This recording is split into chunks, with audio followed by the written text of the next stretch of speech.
budgeting. Ang pamilya Guerrero sa kanilang pang-araw-araw na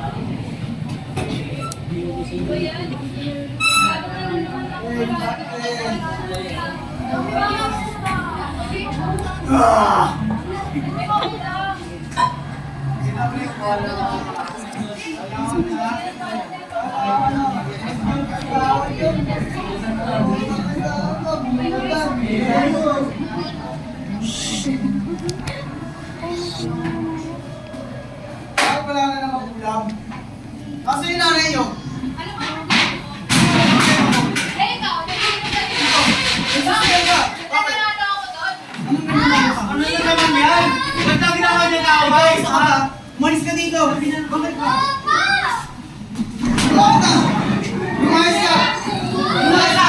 Lumayas ako! Sige, Talaga! sige mo doon. Ay, lumayas ka! Pupigilan yan! Hindi ba kayo pumato na araw na lang natin ginagawa? Lumayas ka! Ay, totoo ba ka na sumagot? Wala na tayong pera, araw-araw na lang kayong ganyan. Wala ka lasing mo, ano yan? Pagkatapos ng pangyayaring ito, kinagabihan.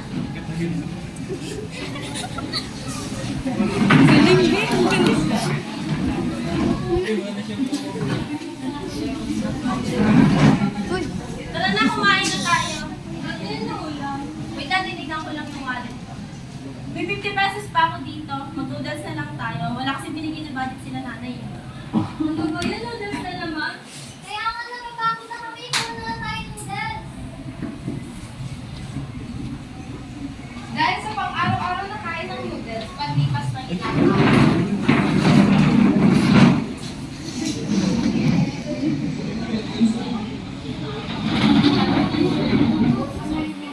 Ang sakit na Diyos ko! Laway, ano nangyayari sa'yo? Ang sakit na mga Diyos ko! Ano ka na po kami noodles?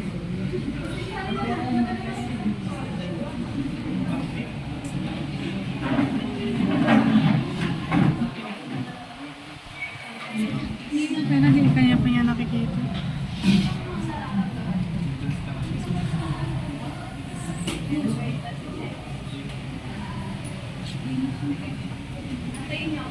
Ang kulit ng size.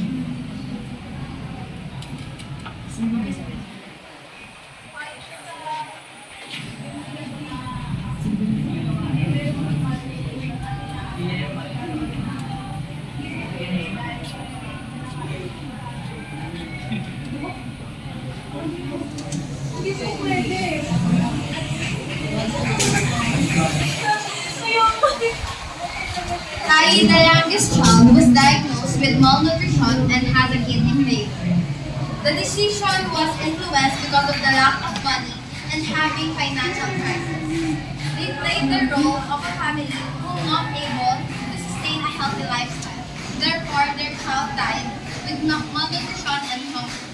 Because of this lifestyle, their family is not able to sustain a healthy living directing to their passive decisions and unable to keep their child.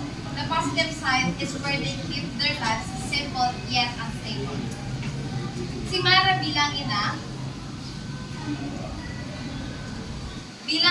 Miko bilang ama,